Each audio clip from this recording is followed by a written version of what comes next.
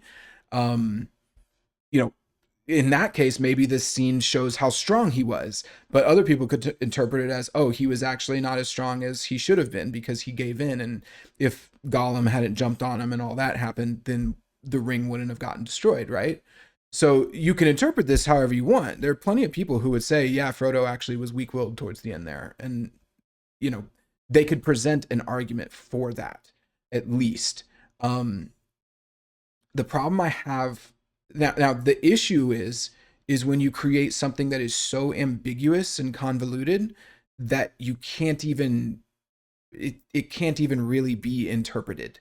So the contra example would be, uh instead of having this scene where Frodo gives into the ring, which leaves a lot of people, it can allow people to interpret that in many different ways about Frodo's character and about the nature of the ring and the story and all of that. What if the story, whether it's the movie or the book, what if the story got to the point where Frodo and Sam walked into Mount Doom and then just walked out without the ring, and then Mount Doom was destroyed and they didn't show what happened when they went into Mount Doom?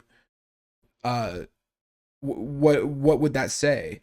Would that be better or worse? But then let's say that he comes out and his finger's missing, right? Like because Gollum bites off his finger, but we didn't see that, so we don't even know that Gollum was there. We don't know what happened in there. It's all completely left up to our imagination.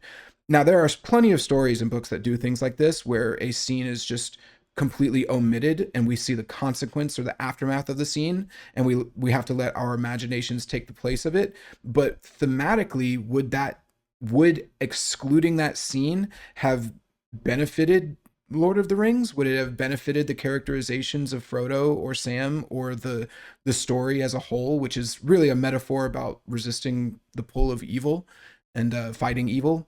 Um, in my opinion, I don't think so. I think that I would have that would have left a lot of people feeling deeply dissatisfied, because especially if we know, okay, Sam, Frodo, and Gollum walk in with the ring, and then we just see Sam and Frodo, not Gollum, walk out, and Frodo's ring finger is missing, but they did get the ring in the fire. What does that mean? Like, what could that possibly mean? We could sit and think about it, but it would actually, in my opinion, disconnect us from those characters.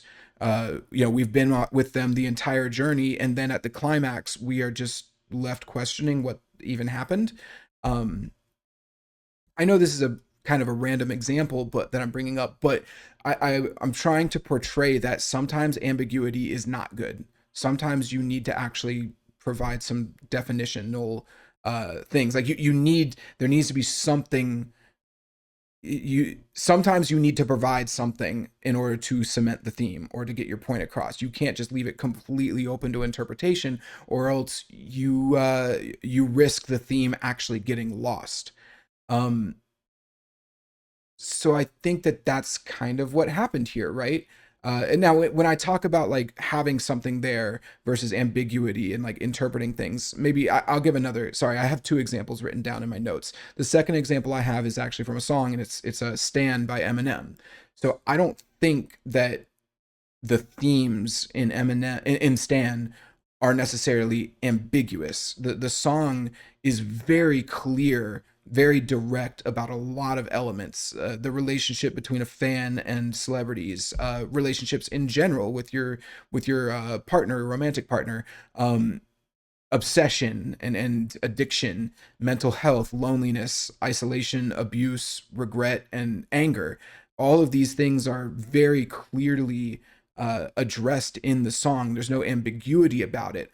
But because they are addressed and they are presented in such a way that is interesting and engaging, you can have so many different interpretations of that song, which a lot of people have interpreted that song different. Is Stan an evil character for killing his pregnant wife and himself, or is he a tragic one? Is it sad? Is it something that you can is he a character that people can actually relate to and empathize with, or is he someone we shouldn't relate to and empathize with? I think there's a little bit of both, but you could also ask, is it really his own fault? Was it Eminem that led him to do that, or was it celebrity culture? Was it, our economic state that we have? There's so many ways that you can present that, um, or that you can interpret that story.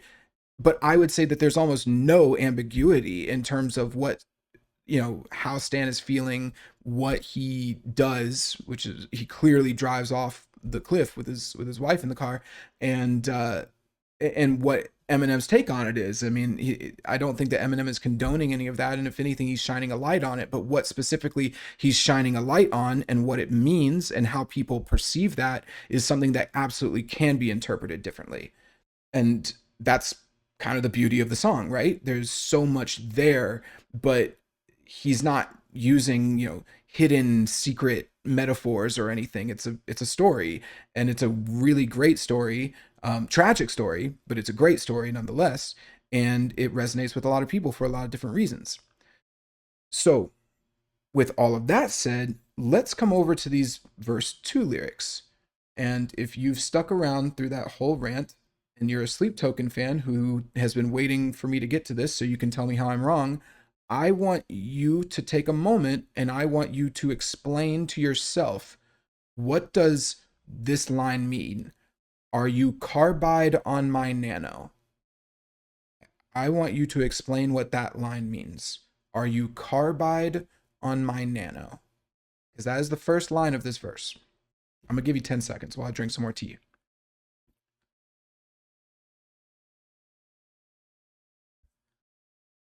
All right. Might have been a little less than 10 seconds, but that's okay. Here's the deal. I did everything I could to try to interpret this line. Um, this line doesn't mean anything. This is a meaningless line. Carbide is a type of metal. Nano is a unit of measurement. These two things are not necessarily related in any meaningful way.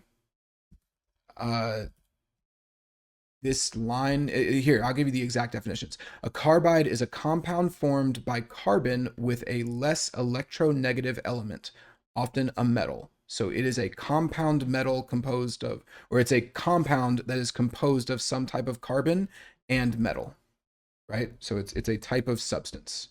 Versus nano, which is a unit prefix indicating 1 billionth, often used in scientific and technical contexts to describe small quantities.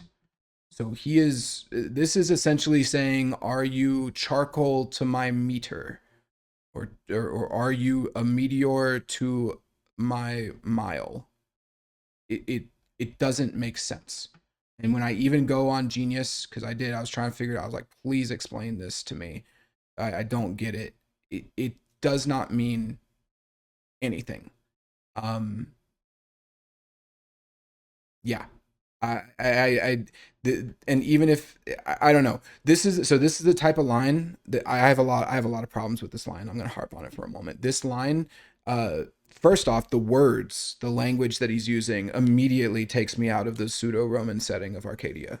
Like I am no longer in Arcadia when I hear something like that. Same with the next line, which is red light on my light bulb. It's like, okay, so we're no longer in this Roman village city or something, right? Like the imagery is totally gone. We are in the modern world now. Okay, we'll talk about that in a second because I think that has serious implications on the lore and the artistic integrity of the song as well. But this line in particular is a perfect example of, these words sound cool to me, and I'm just going to throw them in and use it as some I we're going to take these words that sound cool, we're going to throw them together and compare them to each other, even though they're not relative, they don't compare in any way to anything.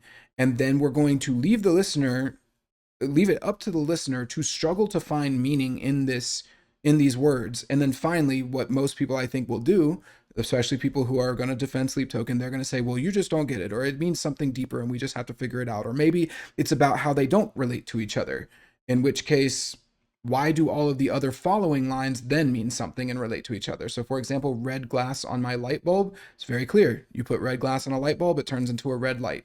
Dark light on my culture, that's, again, those two things absolutely can have reference each other, like saying that your culture has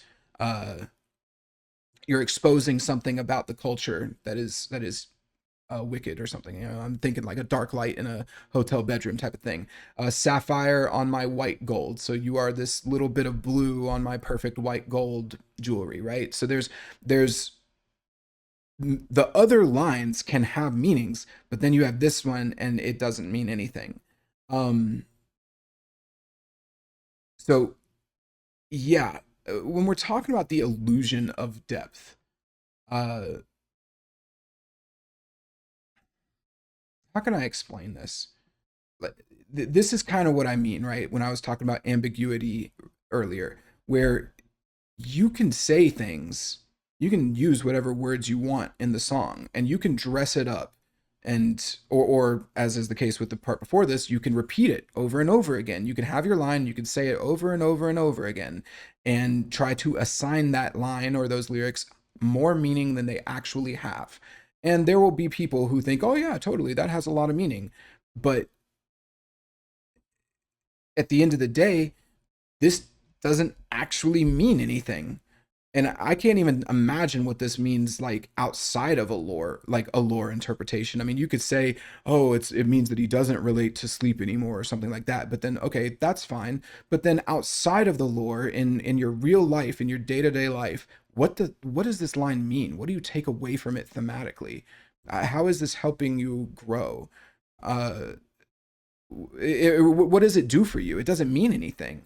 And I can't seem to figure it out. I went through all the Reddit posts. No one seems to have. I mean, well, what you have is people desperately trying to find a definition for it. It's like, obviously, there has to be a definition or we wouldn't have put it there, right? Like, there's got to be some type of meaning here.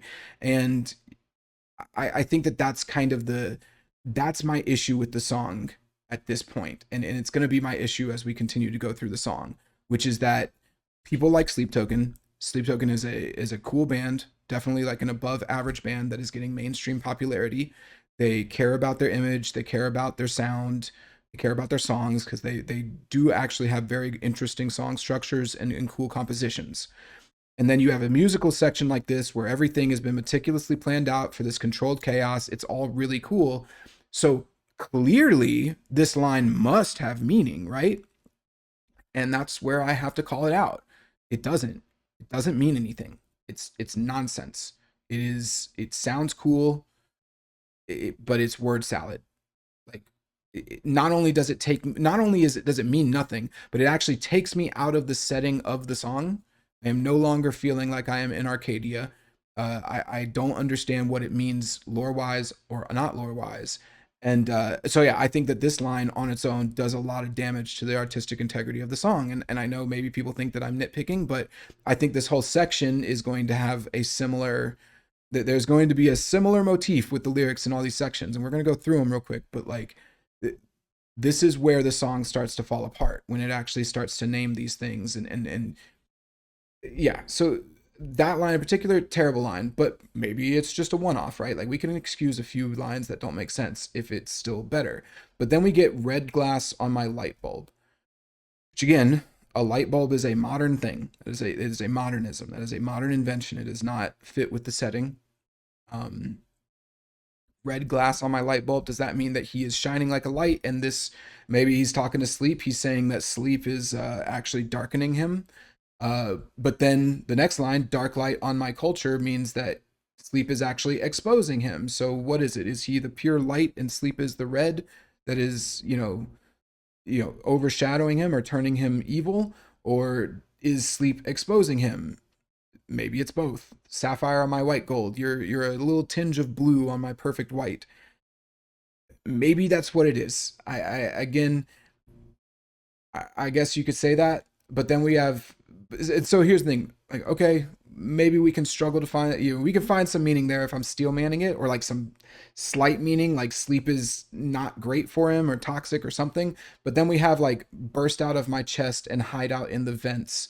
My blood beats so alive, might bite right through your lens. Uh, for those who don't know, this is an Alien reference to the chest bursters in the movie Alien. Um, so let's talk about artistic integrity. Let's talk about artistic integrity. Hold on. So here's the issue here. Do they want me to take the lore seriously? Do they want me to take the setting, the imagery, the lore, the relationship between him and sleep, all of it? Do they want me to take it seriously? Um, I would think yes. I would think yeah. Like they should want me to take it seriously, right? They've put so much work and time and effort and energy into it. Why? It's obvious, of course. But then, what is this? we're referencing a fucking movie about aliens and spaceships. Like, that's what we're doing. That's where we're at.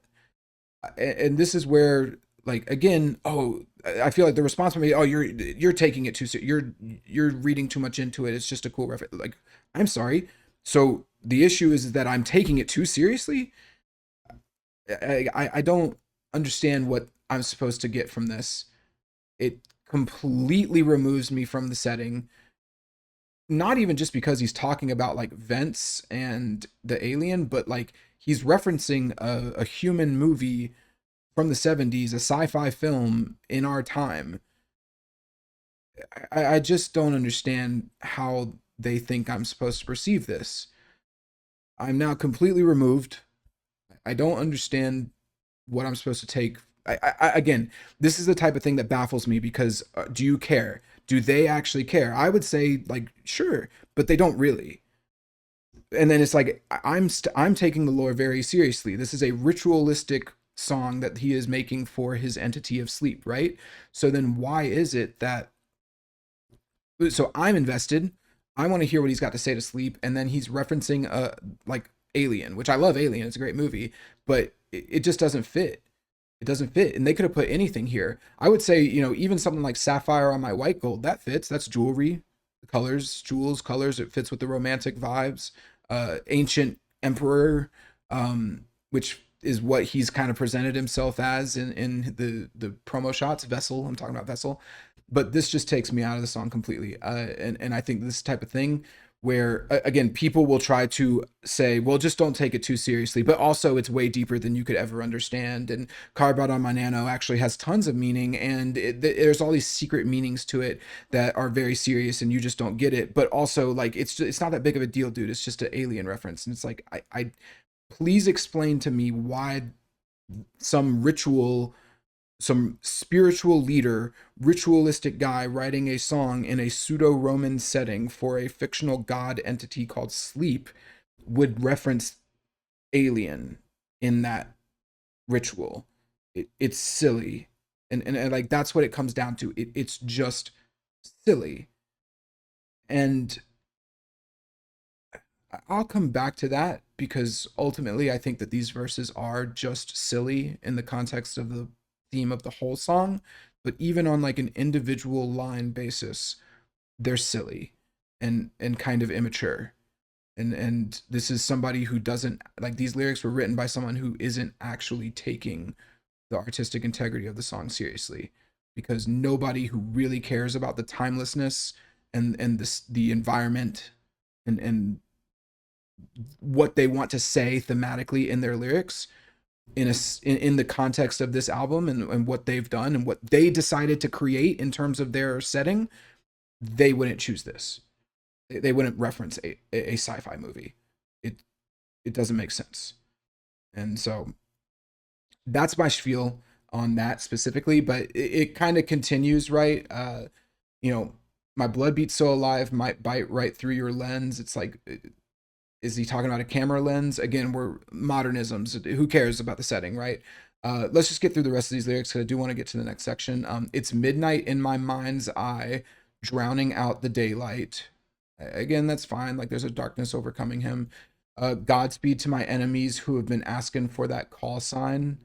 Uh, Again, call sign is kind of that's another modernism. It's definitely modern language that I'm not really digging. You know the behavior, canines of the savior, glory to the legion, trauma to the neighbors. I don't think these lines mean anything. Um, and I would love to hear a Sleep Token fan's interpretation of them because I guess what I'm ultimately getting at. So that's finally all of it. So let's go through these lines real quick. Are you carbide on my nano, red glass on my light bulb, dark light on my culture, sapphire on my white gold? Burst out of my chest and hide out in the vents. My blood beats so alive, might bite right through your lens. It's midnight in my mind's eye, drowning out the daylight. Godspeed to my enemies who have been asking for that call sign. You know the behavior, canines of the savior, glory to the region, glory to the legion, trauma to the neighbors. Um, these lyrics sound really cool. They do sound really cool. but they don't mean anything. And I don't know what the deeper meaning of this is supposed to be. The only thing that I can come up with if I steel man it, and I'll reference this as well in verse 3. I think it's a little bit clearer in verse 3.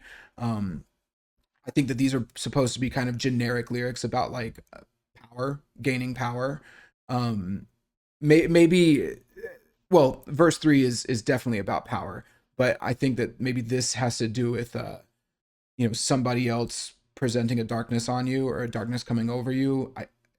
I guess. But then again, it's like the behavior canines of the savior. Like I don't.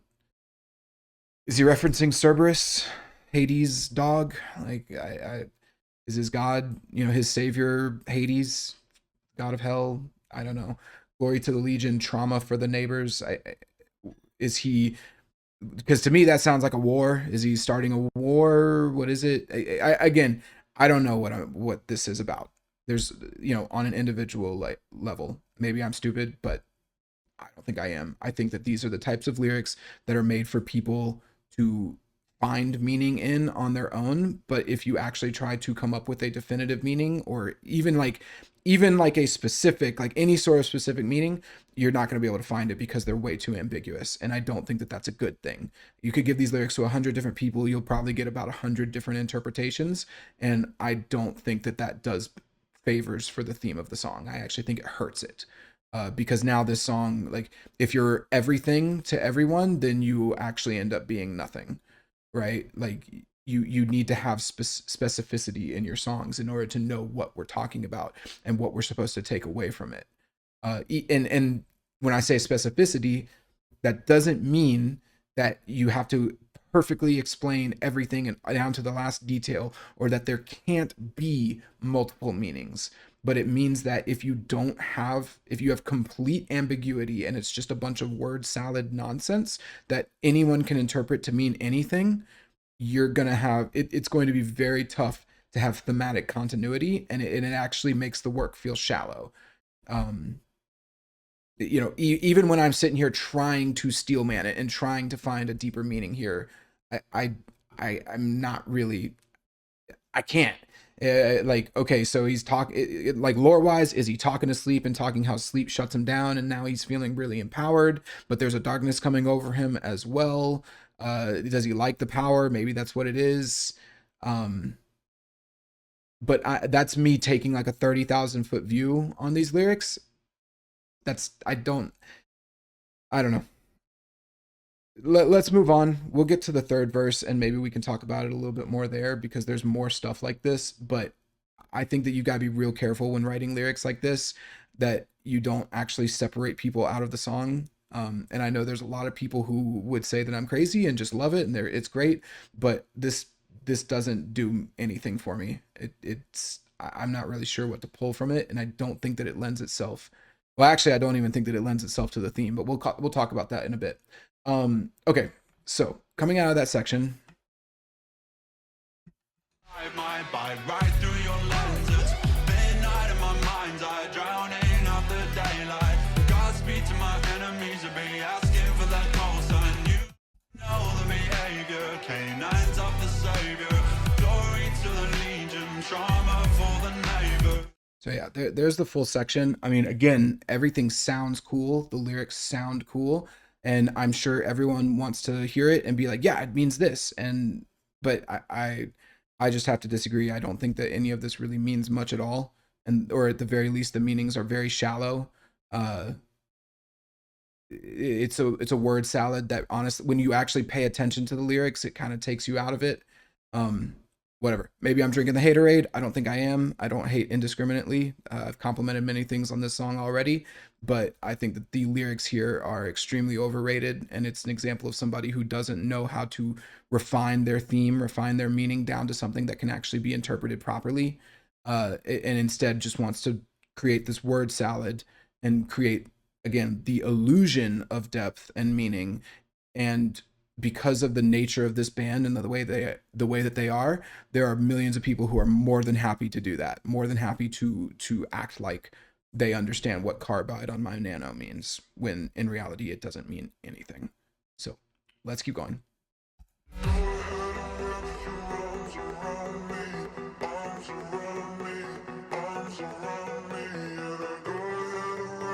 So we come out of that lovely section, right? Which I love musically, lyrically, thematically. I don't love. I think it's pretty weak. But we come back into this interlude, and this is where. So we were in this interlude before, where we repeated, "Go ahead, wrap your arms around me." I think he repeats, "Wrap your arms around me." What is that? 36 times here. Is that right, or is it 12? 1, 2, 3 times 4, 12. So that times two. So he says in this song, "Go ahead, wrap your arms around me," roughly 26 times or 27 times. Um, yeah, it doesn't make it have any more meaning. And I'm not, I'm over it. By this point in the song, I remember the first time I was listening to it, I was just like, oh, geez, here we go. Hoping that he would only repeat it, 4 times, but then, or 2 times, but then he does it 8 times. So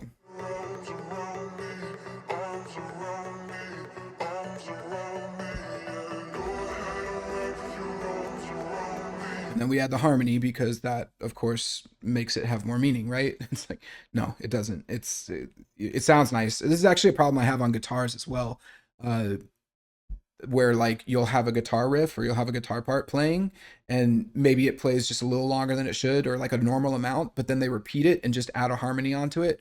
Uh, I actually think it's a bland way of extending out the section. Um, that's just my personal opinion. I think that if the part isn't good enough to just be played twice on its own, adding that harmony to emphasize it, it's like, or to extend that section is kind of lazy. Um, I think that about guitars, and I actually think it about here too. It's like, oh, here we go, we've got this section again, and he's gonna keep like the second that he started doing it again with the harmony, I was like, oh, geez, you know. Uh, the next thing I want to note is that this whole thing of like repeating the line, like even the lyrics here, "Go ahead, wrap your arms around me," the implication is again this like seeking comfort. I need comfort, I need you to take care of me, which I still think conflicts with the nature of the song, um or what this song is, what I perceive to be about thematically. But we'll get into the overall themes here in just a little bit. What I will note on this section is that they did add some extra background production, like the synths going like da da da da da da da. It's cool. It's a cool little effect. But that's just because they are smart enough musicians to know that they couldn't just have the exact same. Like they needed to build it up a little bit, so that it wasn't, so that it distinguished itself from the first interlude. Um, and then with the harmony, there's a little bit of extra production happening in the background. I think it's just ambient synth, but let's hear it real quick.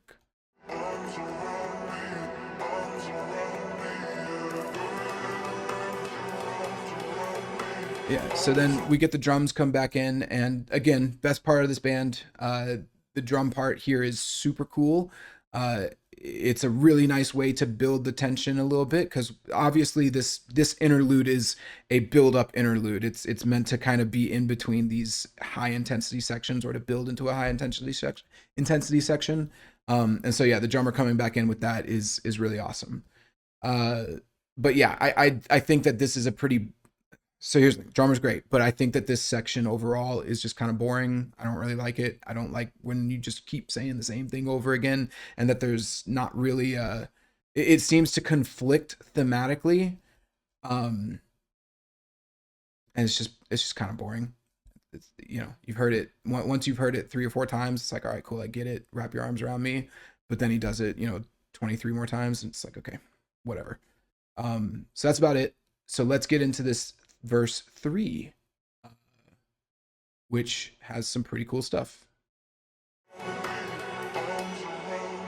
got solar blessed for your dead God, space dust for your fuel, dark days for your soul. So first off, everything else seems to be about the same. The only difference is that the guitars are in, and the guitars are super heavy. So this is like a big thing with Sleep Token, is that they have really low, super low tuned guitars. I think that's like drop B or something. Here, I can look it up real quick. But yeah, the guitars, the sound that Sleep Token always has on the guitars is like this crazy, excuse me, crazy low, super bassy, just nutso, like bass heavy guitars, right? And they're usually pretty open, pretty like they're like an emphasis on the production as opposed to like actually being a guitar. Like they're not really like a guitar band, right? It's more of an emphasis on energy and production, which I actually think is kind of cool. You know, the whole point of the guitar as an instrument, like specifically the electric distorted guitar, is to have energy and emphasize intensity, since it is a very intense instrument. With that said, their guitar parts are typically a little bit boring compositionally. They don't really do much. Even here, it's just following the drums, which is fine. There's nothing wrong with that. It works really well for a part like this. But yeah, it's just kind of it's all right. Okay, let's listen here. Let me make sure there's nothing else musically going on. I've got solar flares for your dead god, space dust for your fuel rods, dark days for your solstice, dancing through the depths of... The only other thing I can hear is that on the hi-hat, it sounds like he's hitting two notes on the drill hi-hat instead of one. So like on the first verse, he goes like dot dot dot dot dot dot, something like that. But in this one, he's going da da da da da da da da da. Small little change on the drums. I'm sure there's other elements, but I'm not a drummer, and it's tough for me to pick apart every single aspect of the drums without hearing them on their own. Uh, and I don't, other channels will do that. If you want to see, breakdowns of the drums, there's plenty of drummers who will have probably picked this song apart because it is a very interesting song from the drum end. Okay, everything else though sounds about the same. So let's get into the lyrics again because I got beef. Actually, let's finish it. The winds that started from within my blood beats so alive, my tear right through my skin.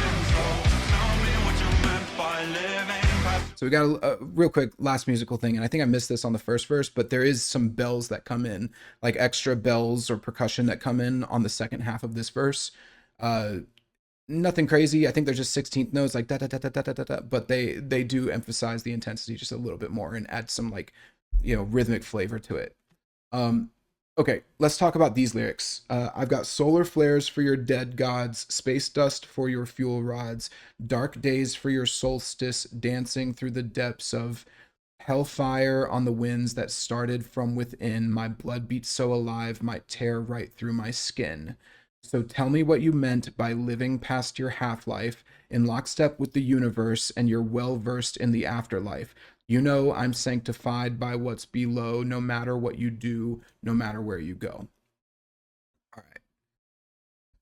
So, again, this means nothing, but I do think having this along with the first verse can maybe emphasize what I'm talking about a little bit more. Um, let's again take a more literal approach real quick, which is, if we come at the music with sorry, if we come at the lyrics with just a little bit of like being literal, right? We can just say, what is space dust for your fuel rods? Like, what does that mean? And it doesn't mean anything. I've got solar flares for your dead gods. Again, what does that even mean? If we're even speaking, like, if we take a literal approach, what does that mean? If the gods are dead, why are they a threat? Why are you even worried about using solar flares against them? Um, Same with he's talking about like nuclear half-life. Like, tell me what you meant by living past your half-life. Is he talking about some like nuclear monster, whatever, right? I understand that these lyrics are probably not meant to be interpreted lyrically, but I do just want to point out before we get into more metaphorical interpretations that like they don't make any sense literally. And I want to emphasize that. So then obviously they must make sense metaphorically, right? That's the implication. To which I would say, once again, what does it even mean metaphorically? What does, what does tell me what you meant by living past your half-life? What does that mean? Half-life is a fallout. It is a term associated with nuclear fallout that describes I believe it's the amount of time that it takes for an object to lose half of the radiation that it's emitting, something like that. Let's see real quick. Let's just make sure that I'm right about that. Yeah, the time taken for the radioactivity of a specific isotope to fall to half of its original value. So again, what does this mean? Tell me what you meant by living. What even does living past your half-life mean? Does that mean like once you've lost some of your energy, you're still alive. And is that something that sleep is doing if I'm looking at it from a lore perspective? If I don't look at it from a lore perspective, does that have any relevance to anything in the real world that can be interpreted meaningfully? Tell me what you meant by living past your half life, meaning like once you've lost half your value, you still live after that. I mean that's the thing. That's the problem with the phrase half life, right? Is that the implication is that it's only lost half of its radioactive value. So there's still plenty left. We're only halfway done. So most things, like everything, is still living past its half life. A human hits its half life. That means it's only got half of the energy or half of the life left. That's kind of the point. So what does this mean? Why even point it out? Do you, so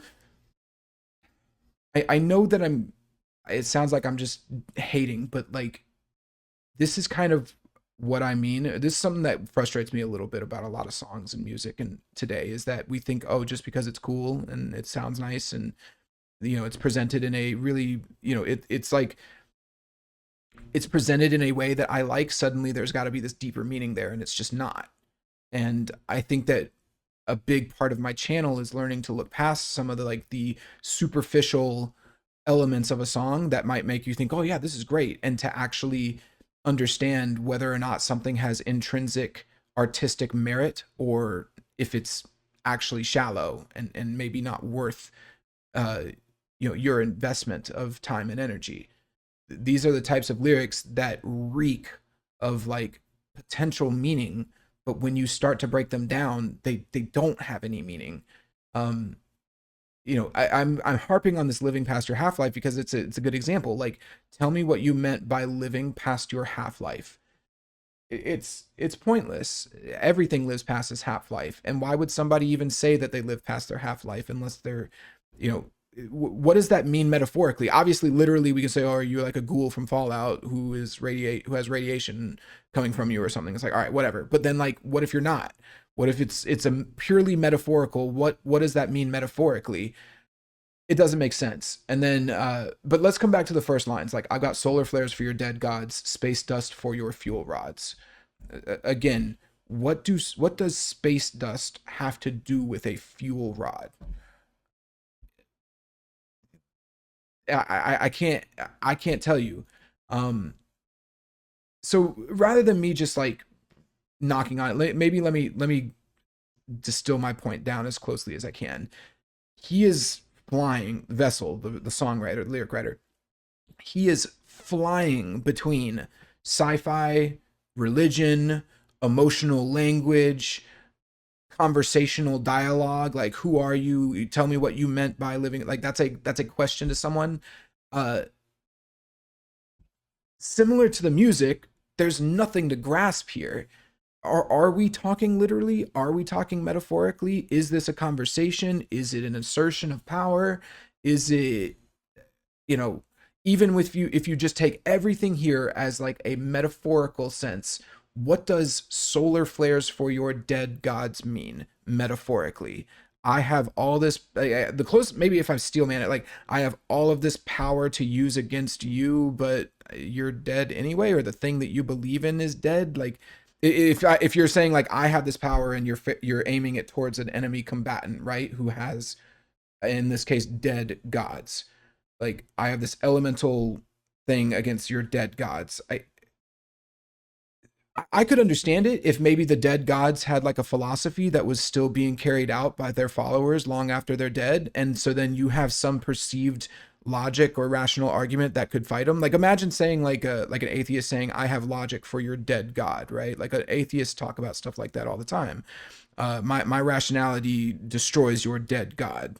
Uh, that would make sense, more sense at least, but that's not the implication here. A solar flare is like a very powerful elemental force. So in, why are we using a powerful elemental non-intellectual force against a dead god? What does it even mean? And then to follow it up with space dust for your fuel rods. So again, it's I think that it's very easy to kind of get bogged down trying to figure out what these lyrics mean, when in reality, and maybe this is the final point of this whole episode I'm about to sum up, the reality is that these lyrics are not meant to be thought about intellectually. And that is kind of the gist of it. And that's the issue that I have with this song. And really the band as a whole. Um, this band is not the type of band there where you are supposed to think deeply and intellectually about it. This is a band where you are supposed to let go of the rationality and just immerse and turn your brain off, and that's it. I don't like that, and this is my beef with the band, and this song, and this is why I like that is not depth. That's actually shallowness. That is, if you have to turn your brain off in order to enjoy something, that I mean, I don't know. And here's the funny thing: there are plenty of people who think that that is the case, but I'm not going to make myself stupid in order to enjoy something. I just completely disagree with it, with the implication of it as well. Um, so that is really the gist of my point on this whole episode. If I'm being honest, is that we have these lyrics that want to be deep and pretend to be deep, and that people who aren't using their brains will perceive as deep. But the second that you turn your brain on and you start to think about, well, what does this mean, and what am I talking about, and what was he trying to say, and it turns out none of it makes any sense, that's when it starts to fall apart, and you realize, oh, maybe they're actually like, you can try, people will try, because I actually think that everyone wants to, like, it's very hard for people, as much as they want to, it's very hard for most people to just turn their brain off and listen to a song just for the sake of it. They want to seek meanings, and that's why you will find endless Reddit posts from people trying to figure out what carbide on nano means. But the truth is that there's no real meaning here. It's pretty shallow. This, to me, this is like the equivalent of like a kid on the playground going like, oh, I have, plus 10 super armor that deflects everything with infinite lasers that can fight gods and stuff. It's like, all right, whatever. Um, which actually, that's a pretty decent segue into what I think these verses mean in the context of this song thematically on a broader level.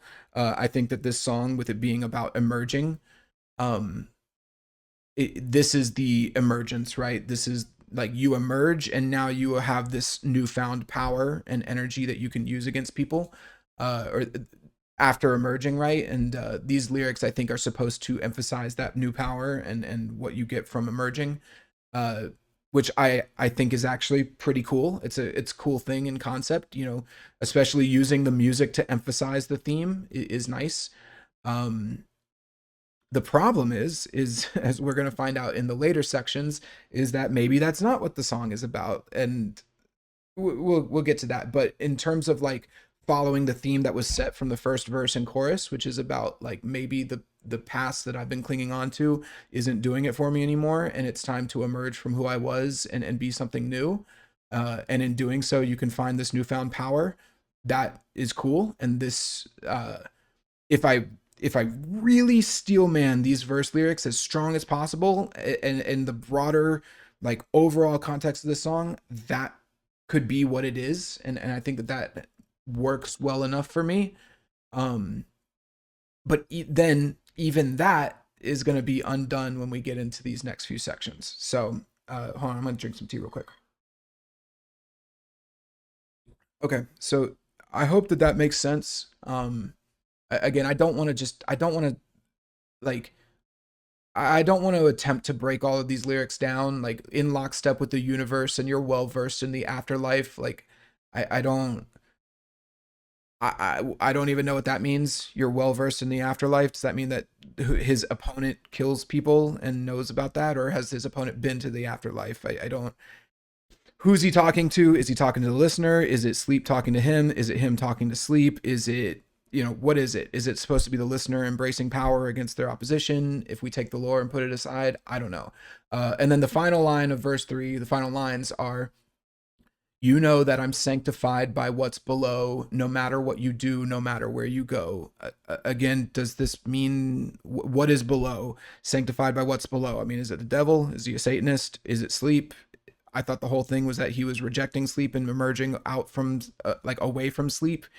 Is it some new god that he's referencing? If we take the lore and put it aside, is he talking about his own emotional state and embrace and telling the listener to get sanctified by what is internally like lower in their soul or something like that? I again, you can just rack your brain trying to understand what this means, but I don't think that any of this is meant to be thought of in this way. I think that you were just supposed to accept it. Sounds cool to me and move on. And I don't accept it. And I think that the lyrics pretend to be smart and have meaning and depth, and in reality, they don't.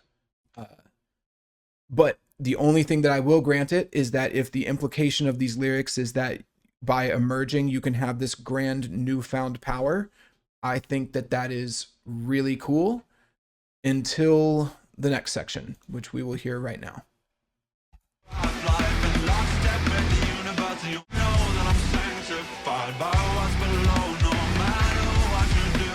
Pausing for copyright.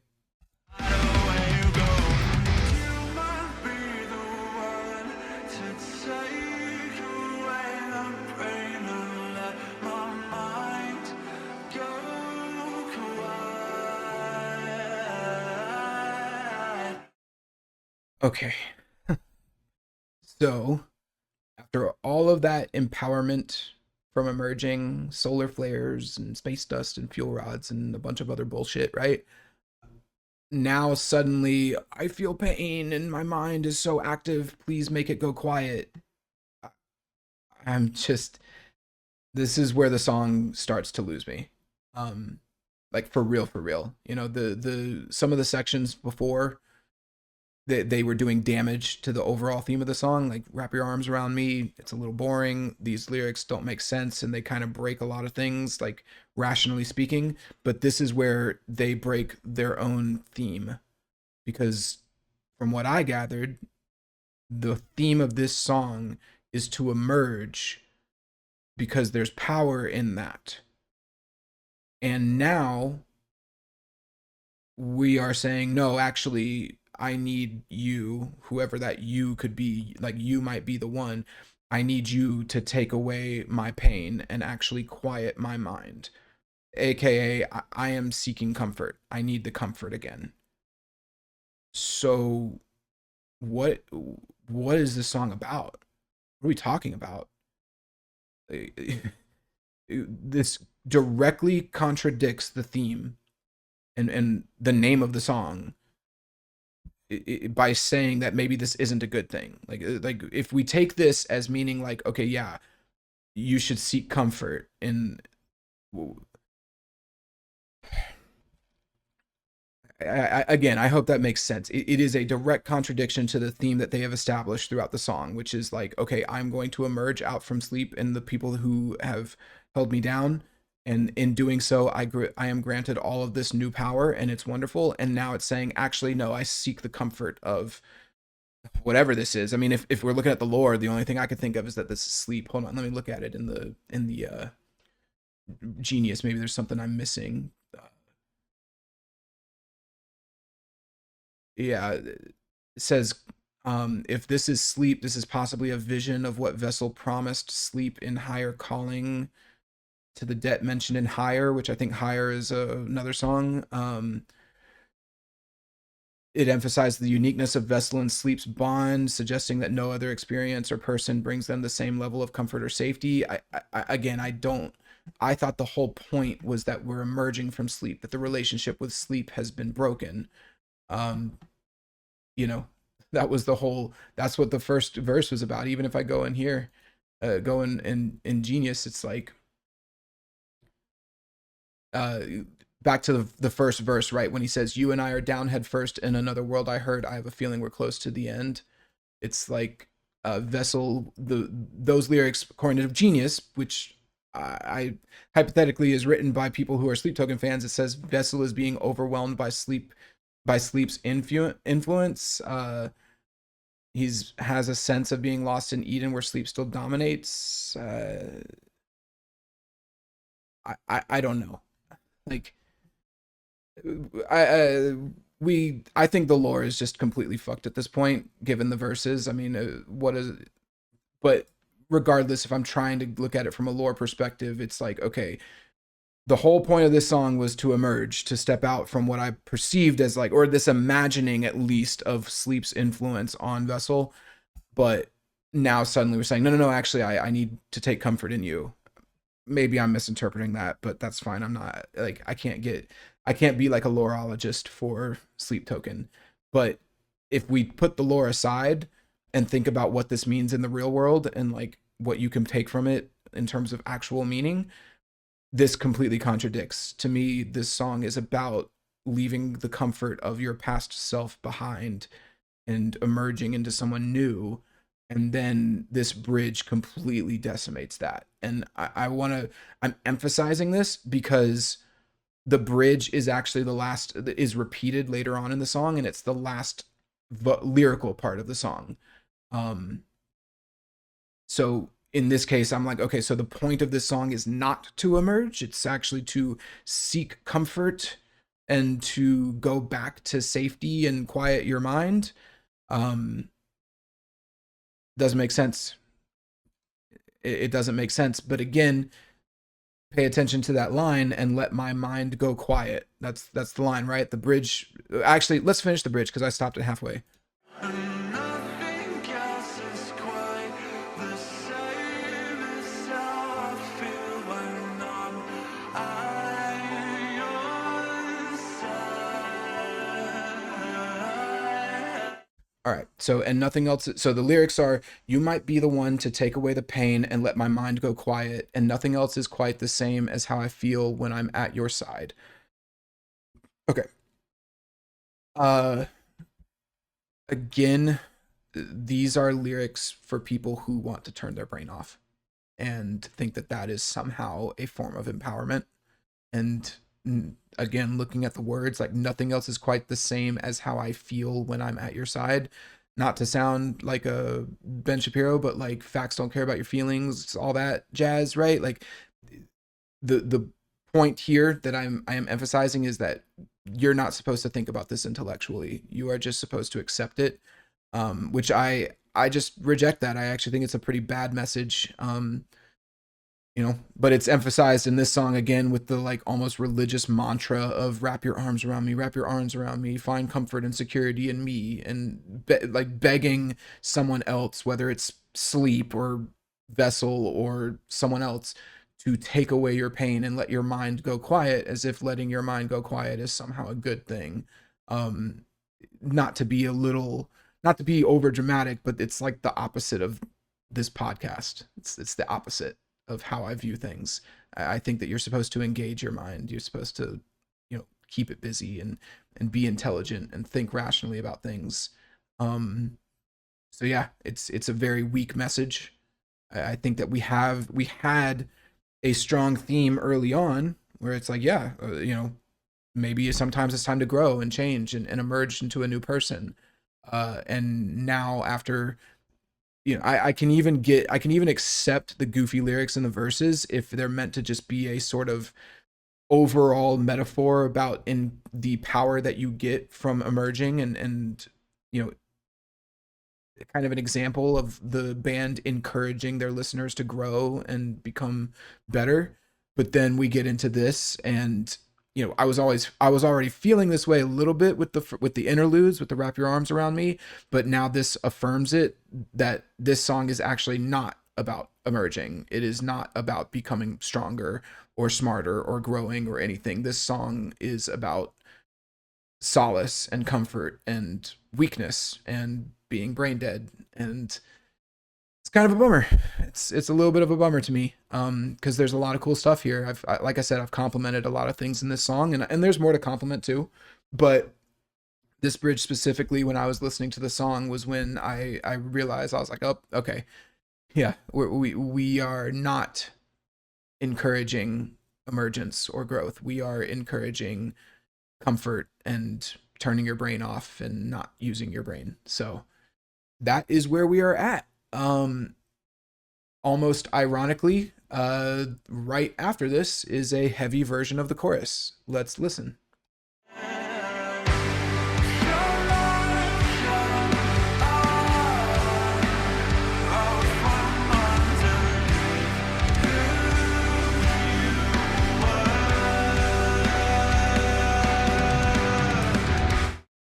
I I mean, again, it's a conflicting thing to me, and maybe other people don't see it that way, but to me, it's absolutely that. How can you encourage somebody to grow while simultaneously telling them to turn their brain off and quiet their mind and embrace their feelings and embrace their, you know, beg to get pain taken away. I mean, the truth is you can't even grow without pain. That's kind of the thing that encourages growth, right?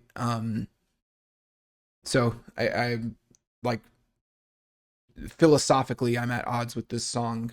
And I know that the people who are fans of it would probably say, if I had to think of it, think of the arguments that they might make, they might say that the power actually comes from embracing, you know, their mind going quiet. But I just don't see how that's a power.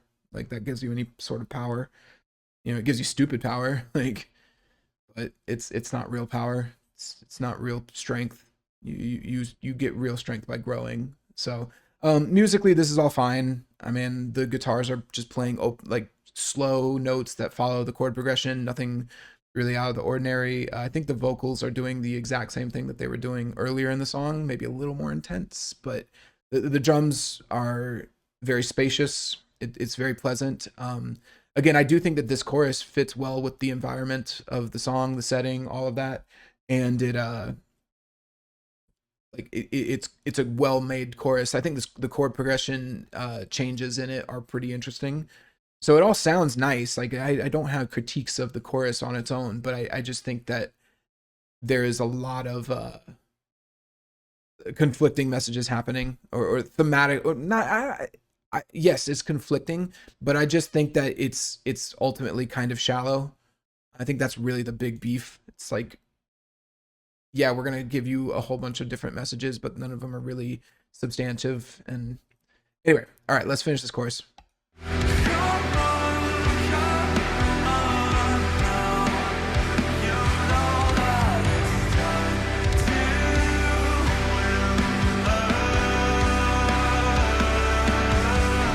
So there's a chorus, and then we come into like a shorter interlude 3.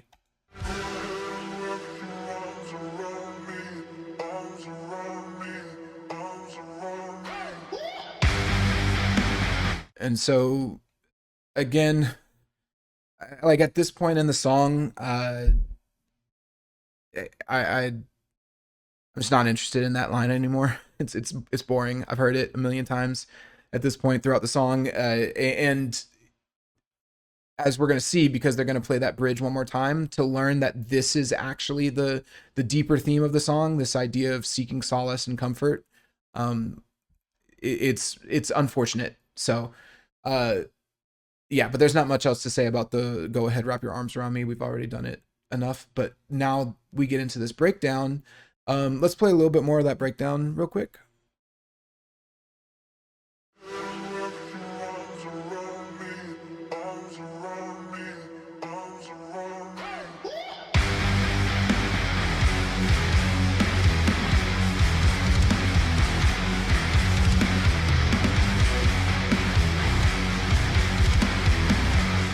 Yeah, so again, this is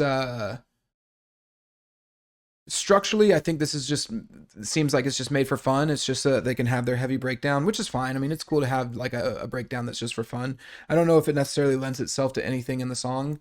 But as far as breakdowns go, I think it's extremely bland. I think the drummer saves it because he's great. He does a lot of cool stuff all the time. But the guitarist should just be embarrassed. I mean, this is so weak on the guitar end. Yeah, it seems like they're kind of loosely following the "Go ahead, wrap your arms around me," like da da da da da da da da da da. Your arms around me, your arms around me. It's okay, cool, but it's just not that deep. It's not that interesting to me. Um, the drums do get a little more complicated in the second half, so let's play that real quick.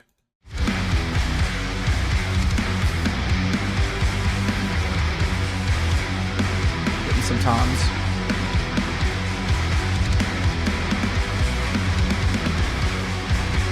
It's like again, it's it's funny. Like you think, oh, cool, I only have to listen to them say "wrap your arms around me" 3 times here on interlude 3, right? Like it's a shorter thing, and since we've already heard it 24 other times, right?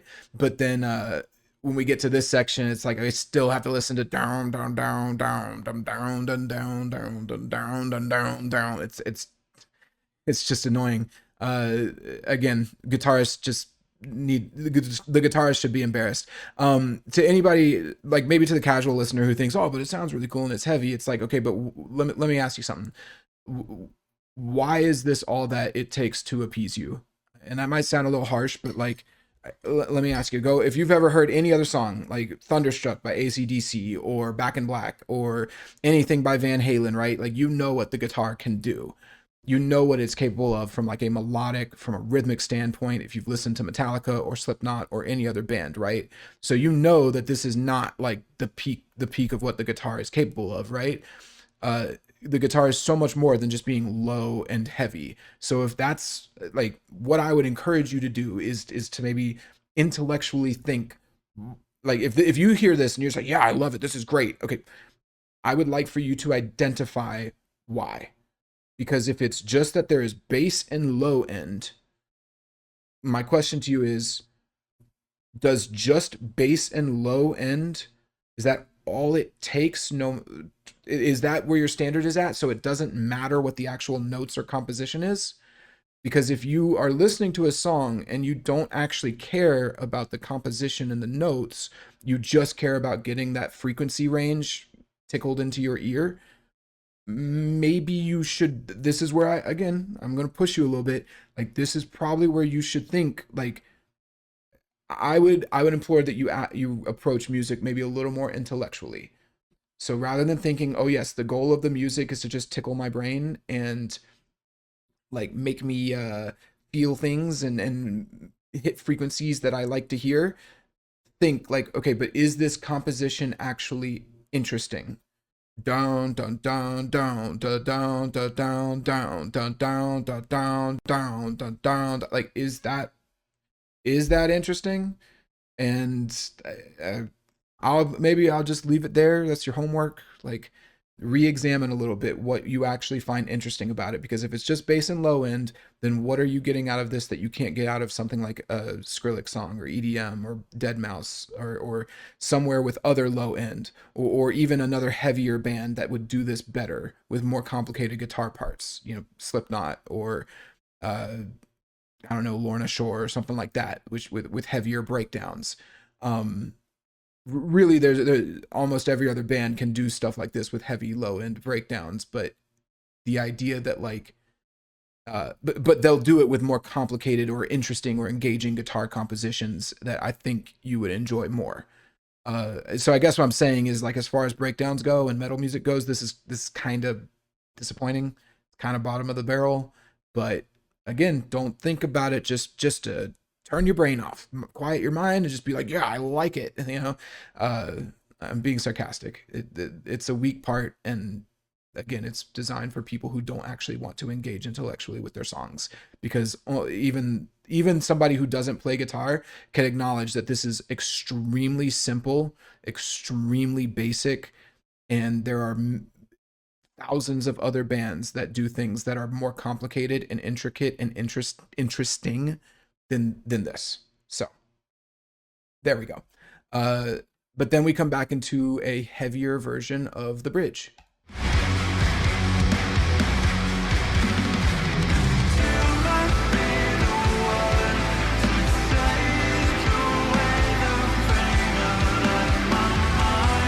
So, real quick, there was a really nice drum fill going into this section. Hold on one second. Let me pull that back up again because it was really good. The drummer's great. Listen to this. Listen to this fill here.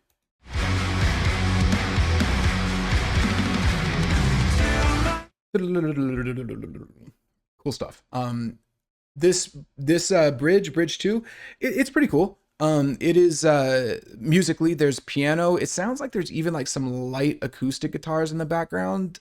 It's hard to pick it out because the mix is so like it's a very lush mix, which again lends itself to the album. I mean, the album cover is this dark but lush forest.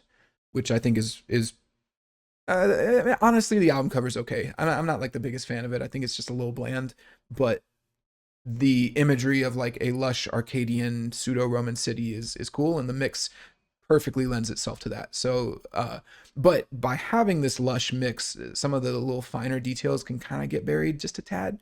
Um, but I do feel like I can just very slightly hear like an acoustic guitar playing in the background. Here, listen with me.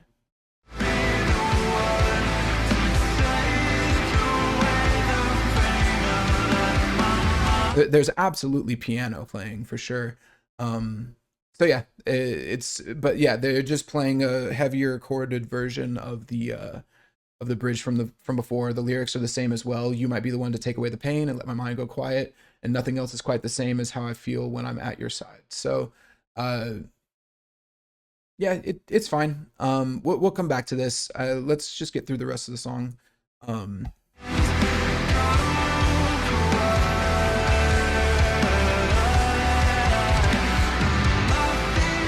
yeah, here we go. Again, I'm gonna fast forward just a little bit.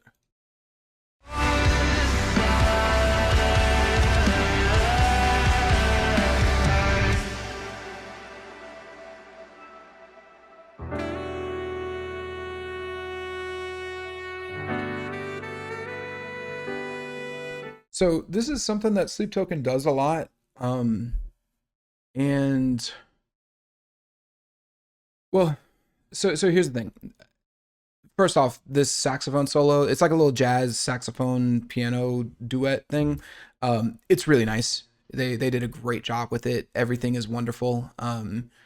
Musically speaking, my issue with this is thematically. Again, we're going to reinforce the comfort, seeking of comfort, and that's what this section is it's a comfort section. It makes you feel really nice and safe and calm, and for some people that is cool. And let me be clear too, if the theme of the song that they like, if their theme of the song was to be comfortable, like seek comfort, like okay, we that's a different conversation.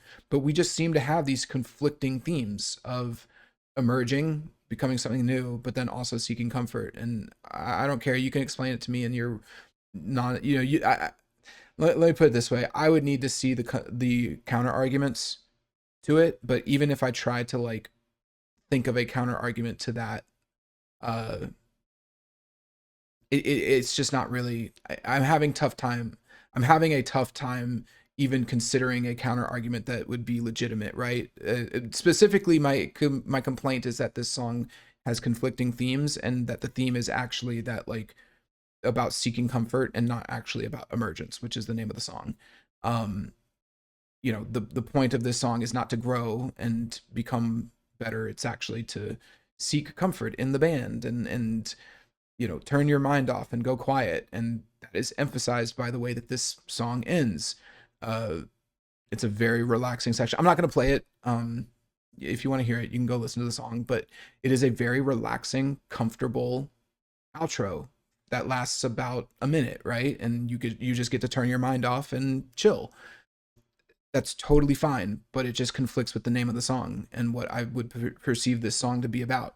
So yeah, I'll maybe talk about that just a little bit more. I think the last point that I want to make, I want to talk about the music real quick, because this is something I think that this band gets a little bit of heat for, and rightfully so.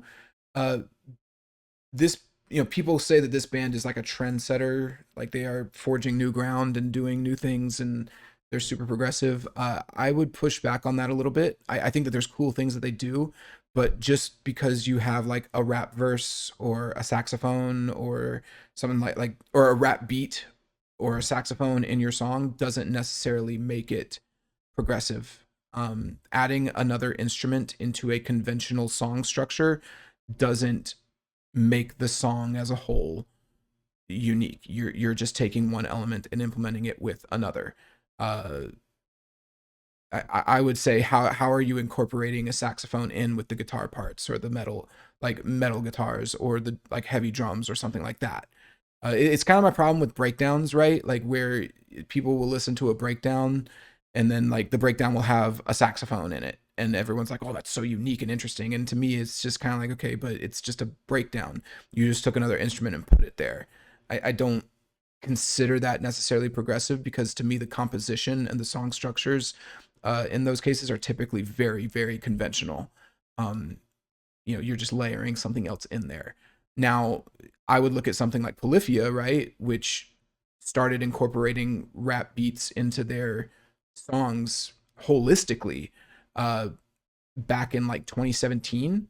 Like that was extremely progressive. Like what Polyphia does is extremely progressive on every instrument, right? Guitar, bass, and drums. They are like revolutionizing the guitar right now, and that's an example of like progressiveness.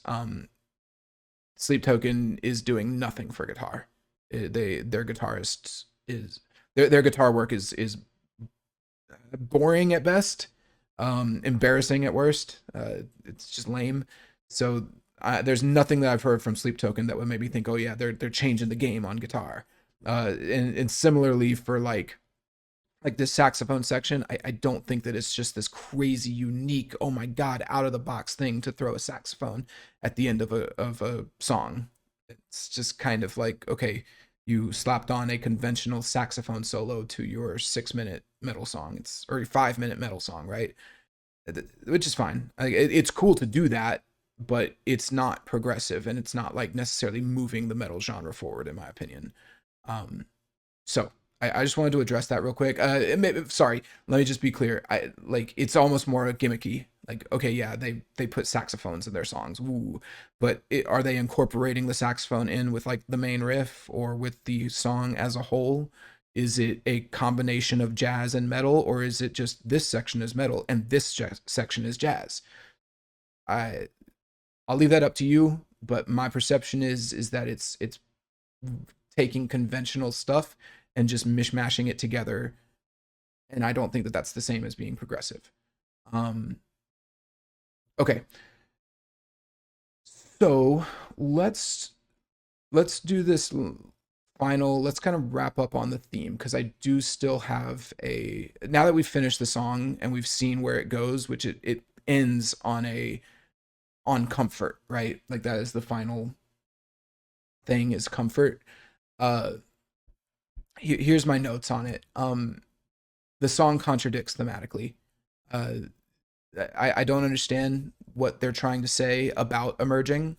They seem to imply that, you should emerge. It's time to emerge, and in doing so, you can become all powerful, getting these like pseudo godlike powers of solar flares and space dusts and shit, right?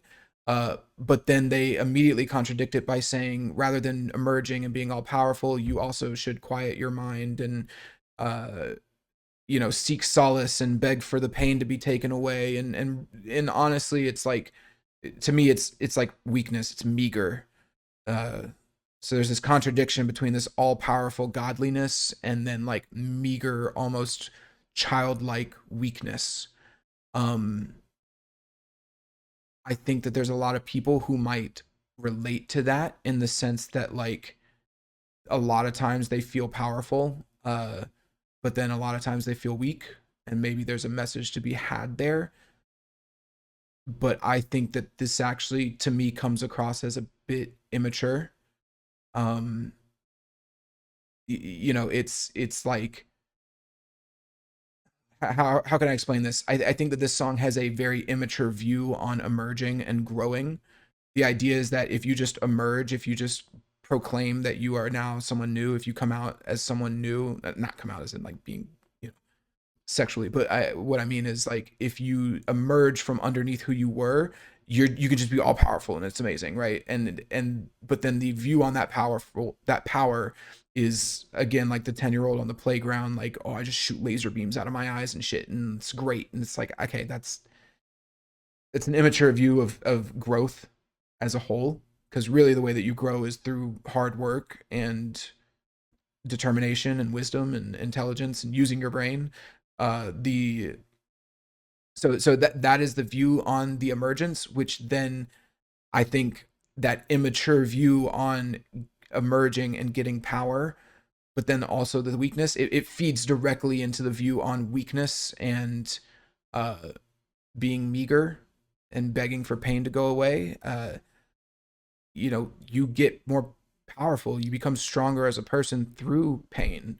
Not saying you should like hurt yourself, but like what I'm saying is like hard work is a lot of times painful. It's tough. You have to conflict with, you have to push yourself. Like if I'm learning a new song on guitar and it's really really difficult, i I have to go, it's painful to learn, it's intellectually challenging, it hurts my head, it frustrates me, I just want to throw the guitar at the wall because I can't play it.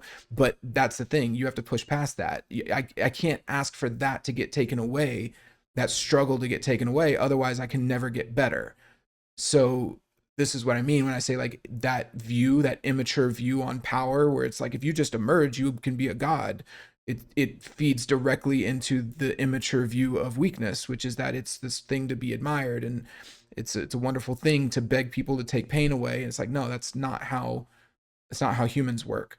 Um, so maybe so like my point here that I want to ask is like to the listener and maybe to the fan, what, ask yourself this, what is this song telling you to do? Like is this song telling you to emerge and grow, or is it telling you to be weak and hide and in comfort? Is it telling you that it is better to have strength and power, or is it telling you that it's better to you know do nothing and be calm in these, with the saxophone solo, right? um and what I would argue, because there's a lot of people who might say, "Oh, it's telling you to do both." I would say if it's telling you to do both of those things, I think that it's kind of my point. These themes now contradict, and if it's saying yes, emerge and be powerful, or don't, like be weak, that's cool too. It's up to you, whatever you want to do, right? If that's the message of the song, then it's kind of a pointless song, and it's kind of a shallow message because it doesn't really take a stance either way. And that was really the big takeaway from here, and just to be clear, this is me steel manning a lot of the stuff that the song says on its own, like giving, actually lending some sort of thematic credence to the heavy verses, right? Like saying that they imply this godlike power, or even lending credence to the term emerge, because here's what I say, like the concept as a whole is already kind of ambiguous. Like what does it even mean to emerge anyway? But to not take a definitive stance on if you should emerge or not, and then to not even offer like a thematic anchor, like a real true thematic anchor, or like story anchor for you to latch onto in order to pull some type of depth from the song. It's kind of a letdown, and it's a thematic failure. You've really failed at like creating a song with a point. And what I mean by like thematic anchor, like going back to the Eminem song Stan, right? Like the idea that he actually drove off of the, like, because Eminem didn't respond to him, he killed him and his pregnant girlfriend. Like, what does that mean? That is a lyrical thematic anchor that you can look at and be like, wow, that is a real thing that happened in the song, in the story. And it doesn't have to be a story in the song, but there has to be something that happens that makes you go whoa, and that you can think about and interpret and wonder what it means. um and in that case, it's like, is he was evil? Well, no, maybe he was mentally ill, and maybe he was tragic, maybe he was sad, maybe he's someone you should empathize with. There's a lot of things that you can take from that, but there's nothing really like that in this song. It's all just these sort of again, these like mantras, right? Wrap your arms around me, take away my pain, uh let my mind go quiet, emerge, it's time to leave who you were before. But then at the, yeah, like that's pretty much everything outside of the verses that he says. And then in the verses it's the same. There's all of these random word salad lyrics about nanos and carbides and dead gods and fuel rods and all this shit, but none of it's really like, none of it describes an event or a thing or anything. There's no anchor in those lyrics for you to latch onto thematically that actually makes you go, oh, okay, I understand what he's saying now. It's all just a mishmash of things that sound cool, and that I am sort of interpreting as being an example of the all powerful power that you can get from emerging. But in reality, I think it's nothing, and it's just all sort of going back to the theme of this episode, it's all missing depth. It's all very shallow when you start to dig into it. Um, and so yeah, if you have these shallow lyrics that are just sort of mantras, almost religious mantras telling you to just quiet your mind, wrap your arms around me, and then also telling you, but you can be all powerful if you emerge. Like you know, you just end up with a song that has the illusion of depth, but not actual depth.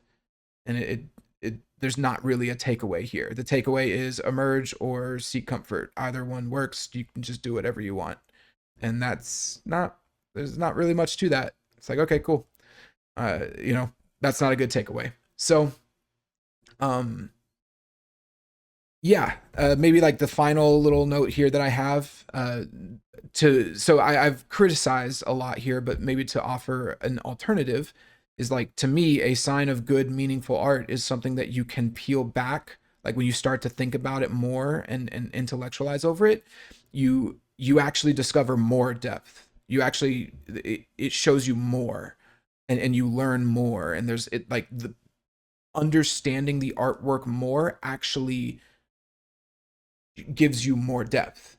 So again, coming back to Stan, it's like there might be lines that you miss, there might be meanings and subtle cues earlier on that you didn't catch up on, or that you didn't catch on to. Um, or Lord of the Rings, right? Like there might be little things in the Lord of the Rings, like little the way lines that the characters said at the beginning of the movie that had huge implications later on in the movies, like on the second or third film, but maybe you didn't pick up on them at first, you know? And so there's all these little things like that. Like when you look at a great piece of art, that when you start to understand it more and peel back the layers, there's more depth there than you thought there was, and it strengthens the theme. Uh it that's why you want to keep doing it. That's one of the things why like Lord of the Rings is so persistent and it's a timeless work of art, is because there's so much there. Thinking about the character of Gollum and what he might have gone through, and was Gollum could be considered very similar to like Stan. Ironically, I didn't even make that connection, but like this idea that this character was very tragic, and had this obsession with something so much so that he killed himself over it, right? So there you go. I mean, all of the depth in Stan is also in the Lord of the Rings, in the character of Gollum, right? Uh, Looking at other characters like Gandalf, what does Gandalf mean as a character? What does it mean to have his power? Like at the beginning of the movie, of the first movie, whenever he I think Bilbo asks Gandalf to take the ring, and Gandalf actually says, "Absolutely not! I cannot have that ring." And it's like, what? There's a lot to be said. You might not have realized it at the time when you're watching the movie, but it actually says a lot about Gandalf's character, that he knows just how powerful he is, but also that he, in all of his power, is fallible to the evil of the ring, right? So I know it's not meant to be a Lord of the Rings lesson, but the point is that you can piece together all of the wonderful thematic elements of a great work of art, and you can uncover them and discover new meanings where you didn't even realize. And maybe you can, as you grow as a person, you can come back to these works of art, and you can even appreciate even more how much depth they had.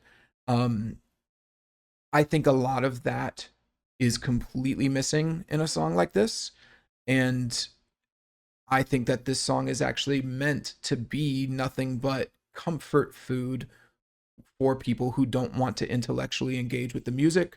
They just want to get lost in it. And ultimately, that is, I am 100% against that. And it's pretty much the basis for this channel. So that's one of the reasons I want to talk about this song. So I hope that all that kind of made sense.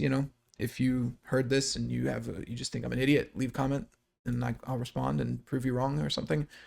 I'm just joking. But yeah, so there we go. 2 hours, 14 minutes, not too bad.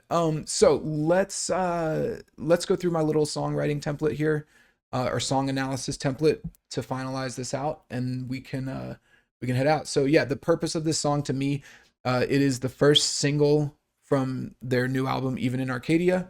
It is supposed to set the tone, which is, adventurous, bold. I will say the song structure is. Oh, I'll talk about that in a second. But yeah, it's an adventurous song, bold storytelling, bringing new people and fans into the world that the band has created. So that's the purpose. Hold on one second. The genre or style is hard rock metal, with a little bit of jazz there at the end. The song structure is very interesting. It's very unconventional as well. So actually, let's break that down, because I do think it's cool. We'll take a second to do it. So it starts like immediately with a verse. Then there's it's a soft verse followed by a soft chorus and then a soft interlude. Then the drums come in for kind of like a chaotic, almost hip hop drill type beat for verse two. So it's not heavy, but it is more intense. Then we have another soft interlude. So we've gone from verse, chorus, verse, interlude. Then we have a heavy verse followed by like heavy verse three when the guitars come in. Then we have a soft bridge followed by a heavy chorus, a breakdown, and then a heavy bridge. So very interesting to me. This song feels like kind of a ride through with various ups and downs. It's a very nice structure. It flows really well. Compositionally, the music all sounds really good. The verse instruments are fantastic. All of the little layers, the ambience, um, the piano, it's all really nice. The saxophone solo at the end is fantastic. I think the drummer steals the show on the song, and I really think he steals the show on the album. His drum beats are very interesting and unique, very creative. So a lot of praise to him. The mix is incredible. It's very lush. It's open. Uh, it's very open and epic, but it also knows how to get right in your face, like in those verses or even the breakdown. It's great, and it pulls you into the world and the setting very well. The lyrical content, I think that a lot of the lyrics, I think there's a lot of potential here, but it ends up being a little bit all over the place. I think that there are really good moments where they talk, like especially at the beginning. That first verse is really good. I'm gonna read it out. It's like, well, you were late in verse, living on a promised word. I am the rose you relinquished again. You and I are down head first in another world. I heard. Oh, I have a feeling we're close to the end. It's like those are really nice poetic lyrics, and they set the stage for a song where it's like eh, something's ending, something's coming to a close, and so it's time to do something new. And that's why I emphasize, like, I felt like thematically we were headed in a really cool direction. But then the problem is that it presents that power of emerging in a very silly, nonsensical way, and then falls back on, by specifically by falling on modernisms like you know talking about light bulbs and nanos and fuel rods, and it just doesn't fit with the world that they've created. But then like, I'll talk about the theme in a second, but then they go back to these very shallow religious mantra lyrics like quiet your mind, you know come back to me, wrap your arms around me, I'll take your pain away. It's shallow, it's strange lyrics to write. Lore wise, people might like it, but I'm not a big fan. Which brings me to the theme. I think that this song intends to be deep, and it intends and attempts to be deep, but I'm not seeing it. Uh, on one hand, it seems to be about rebirth into something new and more powerful, and it really goes out of its way to try and describe that power in various using these various metaphors in the verses. Uh, but then it immediately contradicts itself by telling you to seek solace and comfort. So to me, the takeaway is you can be all powerful, but you can also be all weak. And to me, I think that that overall message, apart from being like run into the ground by like other songs and works of art, I just think it's contradictory and ultimately makes the song feel a bit pointless. Um, so yeah, uh, finally the artistic merit. So here's what I'll say. Final verdict. I think I really appreciate the ambition of the song. I think that they, you know, they did their best to create something cool, and it is an above average song. It is a really interesting song, especially compared to most of the schlop that we get nowadays. But the core of the song feels empty. The theme is weak. It contradicts itself, and unfortunately, it damages the entire song. Uh, because ultimately, what good is all of the poetry, the convoluted lines, all of the music, everything, if the ultimate message, if the final message of the song is just do whatever you want, it doesn't matter. Be weak, be strong, who cares? It damages the song. So there it is. Um, Above average song, great stuff musically, lot of cool things here, but the core is at it. The song is at its core weak and shallow, and that is why I say that it has the illusion of depth. Because you would think that with musicians this intelligent, because obviously they have a degree of competence in order to create something like this, uh, you would think that there would be a little more emphasis. You would hope that these lyrics would have deeper meanings, and that by exploring the deeper meanings you can uncover more thematic layering and depth, but unfortunately it's just not there. So cool, that is everything. Thank you for listening. If you made it this far, I hope you appreciated it. It's been about 6 months since I did an episode, and so it feels good to kind of get back. I'm going to start making more of these as well. um yeah, I'll probably do a few more songs from this, because ultimately what my issue with my issue with this song actually does translate to other songs on the album. I'm looking at Damocles specifically, where they claim by dressing up and doing all of this stuff with their lore, they my perception is that they would want me to take it seriously, but then I don't think that they themselves take it seriously.